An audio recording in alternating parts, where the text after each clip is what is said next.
সকাল, এখন বাজে সকাল 8টা। আজকের ওয়েদারটা দারুণ ওয়েদার, মাঠের পরিবেশটা তো দারুণ লাগছে। আর কিন্তু প্রচন্ড কড়া রোদ উঠে গেছে, দেখলে মনে হবে যে যেন বেলা 11টা কি 12টা বেজে গেছে। আর বাড়িতে বসে বসে একদম ভালো লাগছিল না, সেই জন্য মাকে বললাম, মা চলো তো একবার আমাদের নতুন পুকুরের পাড়ে ঘুরে আসি। বসে থাকলে অনেক রকম চিন্তা করে, ওই জন্য বললাম চলো বৌমা আমার সঙ্গে যাবে, চলো ডাঙার দিকে অনেক গাছপালা বসিয়েছি সেগুলো দেখবে। সেই তো কবে গিয়েছিলাম, অনেকদিন আগে গিয়েছিলাম, প্রায় 1 সপ্তাহ হয়ে গেছে। অনেক আনাজ জানাজও আছে, তুলবো চলো। আচ্ছা ফাঁদি বসা হয় না? হ্যাঁ বাবা নিয়ে গেল ফাঁদি। হ্যাঁ ফাঁদি চলো দেখি পুকুরে মাছ টাছ পাওয়া যায় কি দেখি। এদিক দিয়ে নামলে আর দুয়ারের জল তো অনেকটাই উঠে গেছে, আমাদের যাওয়ার রাস্তাটা অনেকটাই ডুবে গেছে। সেই জন্য মা এতদিন নিয়ে যেতে চেয়েছিলেন, একটু জল কমতেই নিয়ে যাচ্ছে। ক্লিক করবি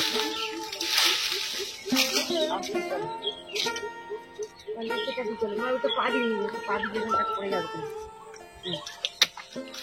শক্ত করে চলো।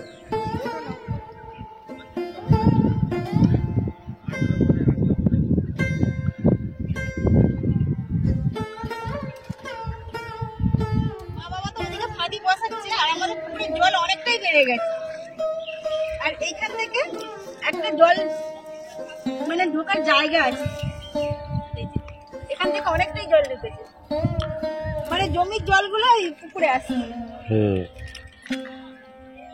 আর এখানে সব ছোট ছোট মাছগুলো লাফালাফি করছে, একদম ছোট ছোট বাচ্চা মাছগুলো লাফালাফি করছে। লাইলন টিকার বাচ্চা, লাইলন টিকার বাচ্চা এগুলো, এই তো একদম গুঁড়ো গুঁড়ো দেখতে পাওয়া যাচ্ছে। এখান থেকে জল ঢুকতে মানে অনেকটাই জল বেড়ে গেছে। সত্যি আমাদের নতুন পুকুরের পাড়ে এলে মন ভালো হয়ে যাবে। আসতে একটু অসুবিধা হয় ঠিকই, বাড়িতে বসে থাকতে আমার ভালো লাগে। আমার বন্ধু বান্ধবরা এদিকেই বসে থাকে, তখন তো রোজই আসতাম, এখন 4-5 দিন ছাড়া ছাড়া আসি। আর আমাদের ধনেপাতার গাছগুলো দেখুন কি অবস্থা, মা রোজ জল দিয়ে দিয়ে একদম কত বড় হয়ে গেছে গাছগুলো। আর এইদিকে আমাদের ঝাঁটি বরবটি করার গাছ লাগিয়েছে, সেই গাছগুলো অনেকটা বড় হয়ে গেছে। কিছুটা ধনেপাতা তুলে নিয়ে যাবো, কারণ মাছের ঝোল হবে, দিলে ভালো লাগবে। পাতা ছিঁড়ে নাও না, পাতা ছিঁড়ে নাও। হ্যাঁ উপরে বড় বড় ডাল না, ছিঁড়ে নাও, আবার ওই থেকে হবে।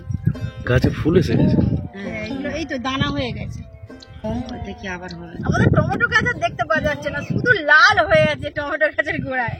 আমার তো দেখে খুব মজা লাগছে, তুলবো কি, খুব মজা লাগছে। টমেটো তুলতে খুব ভালো লাগে। হ্যাঁ প্রচুর টমেটো হয়ে গেছে,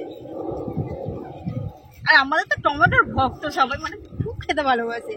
স্নেহা, কোয়েল, স্নেহার মামা, আমাদের বাড়ির সবাই খুব খেতে ভালোবাসে টমেটো। আজকে চাটনি হবে মা? হ্যাঁ হ্যাঁ, ছোট ছোট টমেটো গুলো দিয়ে গোটা গোটা টমেটোর চাটনি। যখন আমাদের জমিটা জঙ্গল হয়ে পড়েছিল তখন ভাবতাম যে কবে একটা চাষের জায়গা বানাতে পারবো। হ্যাঁ এখন এই পাড়গুলোতে সবজিও চাষ হচ্ছে, পুকুরের মাছও চাষ হচ্ছে, খুব ভালো লাগছে। কিন্তু আমাদের গাছের একটা বেগুন তুলে নিয়ে যাব, একটাই মাত্র হয়েছে, আর বাদ বাকি যেগুলো ছোট ছিল সেগুলো মানে হনুমানে খেয়ে নিয়েছে। এই দেখুন মোটামুটি একটা বড় সাইজের হয়েছে, খুব বেশি বড় হয়নি, তবে একে রাখা যাবে না, এও কবে হনুমানের কাজ ছেড়ে দেবে। এইগুলো এখনো ছোট ছোট আছে এই গাছগুলো, আর সব গাছগুলোতে ফুল আছে। এই সরষে গাছটা থাকবে এখন না, এইটা কাঁচা, এগুলোকে রোদে শুকনো করলেই সরষে বেরিয়ে আসে।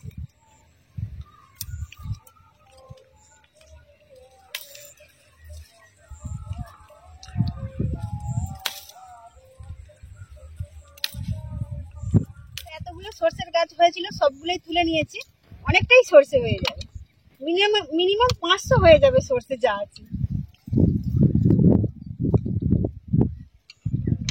তোমরা কি করছো? তো আমি বিম করে তুলছি। আচ্ছা তুল।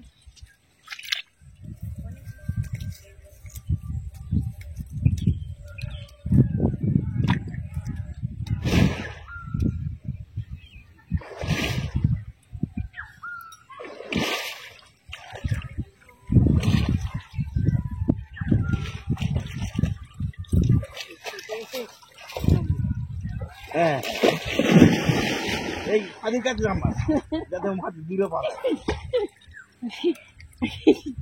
আদি দূরে কতগুলো অনেকগুলো। এই দেখ অনেকগুলোই করা হয়েছে, এই গাছটায় আছে। আচ্ছা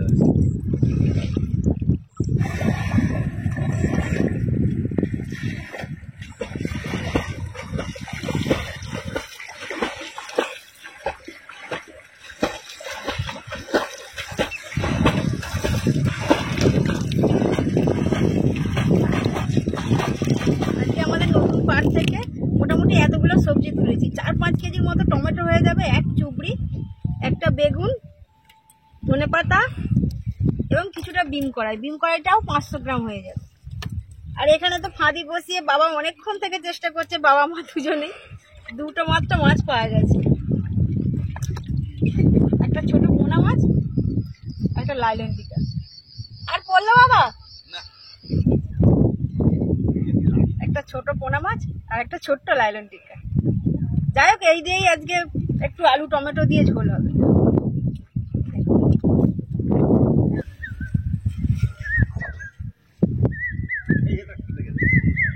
কি হয়?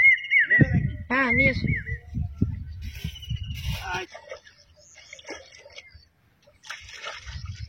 এই হয়েছে চলে এসো। আজ একটা মাছ অনেক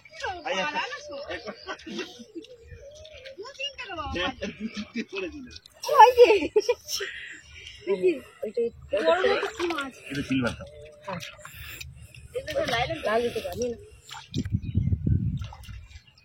ছোট ছোট মাছগুলো বেরিয়ে গেছে।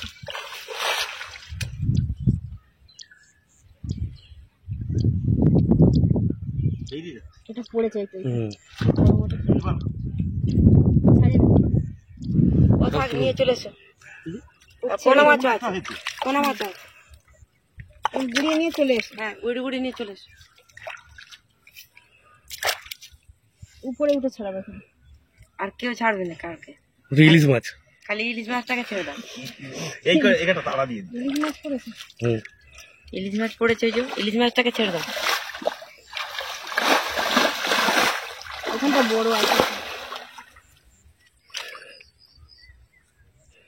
একটু গরম পড়ুক ভালোভাবে, তখন ঝিঙে হলে তো সেই ঝিঙে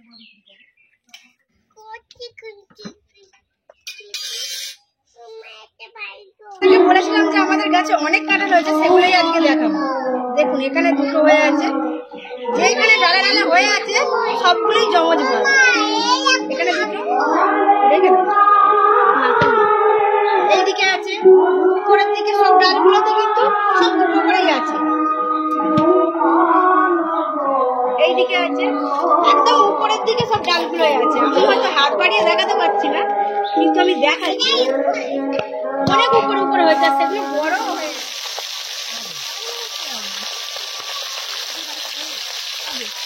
আজকে আমাদের দুপুরের লাঞ্চের মেনু ডাঁটা, আলু, বড়ি এবং আমাদের পুকুরের জ্যান্ত মাছ দিয়ে ঝোল, শাক ভাজা এবং আমাদের গাছের টমেটোর চাটনি।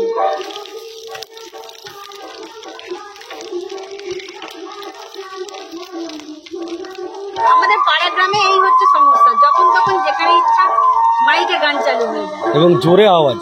হ্যাঁ, একদম জোরে আওয়াজ, একদম যে আস্তে আওয়াজ সেরকম নয়। আমি শহরেও অনেক বিয়ে বাড়ি গিয়েছি, অনেক অনুষ্ঠান বাড়িতে গিয়েছি, সেখানে ছোট ছোট বক্স চলে, আর বক্সের এমনই গান চলে তার আওয়াজ বাইরে যাবে। আর আমাদের এখানে তো বলার মতো ওটা পাড়া শুনতে হবে, বললেই ঝগড়া গন্ডগোল। কিচ্ছু করার নেই, থাকতে গেলে এখানে চুপচাপ থাকতে হবে। দেশি পোনা মাছের পাতলা ঝোল বানানোর জন্য মা এখানে প্রথমেই সুন্দর করে আলুগুলো ভেজে নিচ্ছে। আলুগুলো ভেজে রাখার পর ডাঁটা এবং পেঁয়াজ কুচি ভাজা হচ্ছে। ডাঁটাগুলো হালকা ভাজা হয়ে এসেছে, এরপর আমাদের গাছের লাল লাল টমেটোগুলো দিয়ে দেওয়া হচ্ছে। আর এই দেশি টমেটো খেতে কিন্তু প্রচুর টেস্টি। এরপর দিয়ে দেওয়া হবে লবণ এবং হলুদের গুঁড়ো। কিছুক্ষণ নাড়াচাড়া করার পর দিয়ে দেওয়া হবে ধনেপাতা কুচি এবং লঙ্কার গুঁড়ো। সব রকম মশলা একসাথে দিয়ে প্রায় 5 মিনিট এভাবেই কষতে হবে।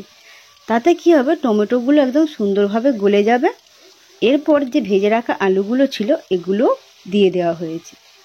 সমস্ত রকমের সবজি এবং মশলা ভালোভাবে নাড়াচাড়া করার পর সমপরিমাণ জল, অর্থাৎ যতটা পরিমাণ আমাদের ঝোল লাগবে সেই পরিমাণ জল দিয়ে দেওয়া হবে। ঝোল কিছুক্ষণ ধরে ফুটে যাওয়ার পর মা ভেজে রাখা মাছগুলো দিয়ে দিচ্ছে। ঝোলে কিছুক্ষণ মাছগুলো ফুটে গেলে কিন্তু ঝোলটা আরও বেশি টেস্টি হবে।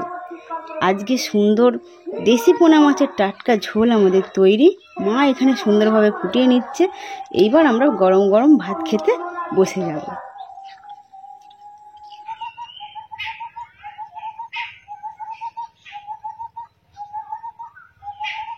জ্যান্ত মাছের ঝোল দিয়ে ভাত খাওয়ার মজাটাই আলাদা। খুব সুন্দর খেতে হচ্ছে ঝোলটা, প্রচুর টেস্টি। দেশি মাছের ঝোল খুব ভালো টেস্ট হয়।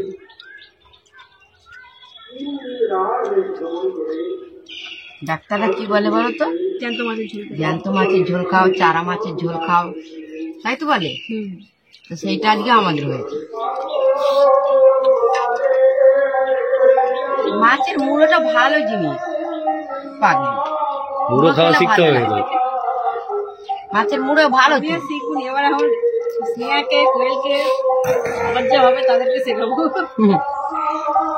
মাছের মুড়ো খেলে বুড়ো হয়ে যাবে নাকি? খেলে তবে তারা শিখবে, নাহলে তারাও খাবে না। এই আমি যেমন খাসির মাংস খাইনি, আমার ছেলেরাও খায়নি। আমি যদি খেতাম তাহলে আমার ছেলেদের ঘরে নিয়ে এসে দিতাম, খেত। সেটাই হয়নি।